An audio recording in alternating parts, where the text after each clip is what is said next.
কোনো কিছু হওয়া বা হয়ে যাওয়া ইত্যাদি এগুলির জন্য আমরা যে ওয়ার্ডটি ইউজ করে থাকি সেটি হলো বিং। যেমন বিং এ স্টুডেন্ট মানে একজন ছাত্র হওয়ায়, বিং এ গুড স্টুডেন্ট একজন ভালো ছাত্র হওয়ায়। তো বিং এর পরে আমরা কি কি বসাতে পারি, আর বিং এর যেটা মানে দাঁড়ায় সেটা হলো হওয়া বা হওয়ায়। ওকে, তো বিং এর পরে আমরা সাধারণত নাউনকে ব্যবহার করতে পারি এবং নাউনের সামনে আমরা অ্যাডজেক্টিভ ওয়ার্ড ইউজ করতে পারি, যেটা আমরা দেখলাম যে বিং এ গুড স্টুডেন্ট। ওকে, একজন ভালো ছাত্র হওয়ায় কে নির্দেশ করার জন্য, মানে কোনো নির্দিষ্ট টাইমে কোনো কিছু হচ্ছে, যেমন ইন মর্নিং, অ্যাট 10 o'clock ইত্যাদি টাইমিংয়ের ক্ষেত্রে তো আমরা তিনটি প্রিপোজিশন ইউজ করে থাকি, সেটা হলো ইন, অ্যাট অ্যান্ড ডিউরিং। তো তারপর টাইমটা উল্লেখ করতে লাগবে এবং তারপরে যে আমরা কাজটি করব বা যেটি আমরা করতে চাই বা বলতে চাই সেটাকে আমরা বলবো। যেমন ডিউরিং সামার, গ্রীষ্মে, I will go to home, আমি বাড়ি যাব। কারোর কোনো কিছু মনে ধরেছে, তো সেক্ষেত্রে আমরা হ্যাভ বা has plus goat fancy for ওয়ার্ডটা ব্যবহার করে থাকবো। এই ফরের পর যে জিনিসটা ভালো লেগেছে সেটা ব্যবহার করব। যেমন কলমটি আমার মনে ধরেছে, তো I have got fancy for the pen, মানে কলমটা আমার মনে ধরেছে।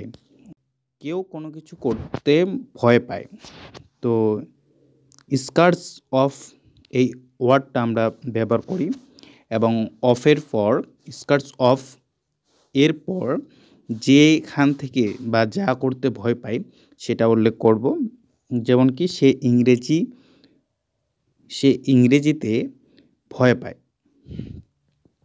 যেমন অনেকে ইংরেজিটাকে খুব ভয় পায়, তো সেক্ষেত্রে কি he is scared of reading English, সে ইংরেজি পড়তে ভয় পায়। ওকে, কিছু কিছু ক্ষেত্রে আমরা দেখি যে আমি, সেই, তুমি এসবে জোর দেওয়া হয় সাবজেক্টের মধ্যে, তো তখন আমরা যে ইংলিশ ওয়ার্ডটা ব্যবহার করবো সেটা হলো ইট ইজ আই, যে আমি, যার মানে দাঁড়ায় ইট ইজ।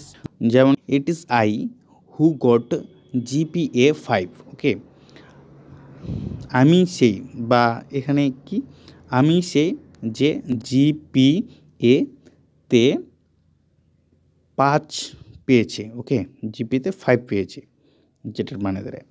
এবং কাউকে কোনো কিছু বলে মনে হয়, মানে কাউকে কোনো কিছু বলে মনে হয়, যেমন কাউকে গাধা, গরু, অনেক কিছু কেউ বলে, যে ওয়ার্ডটা আমরা ব্যবহার করে থাকি সেটা হলো সিমস টু বি, মনে হয়।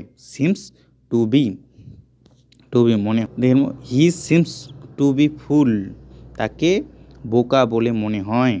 সিমস টু বি ফুল, তাকে বোকা বলে মনে হয়। কোনো কিছুতে ভালো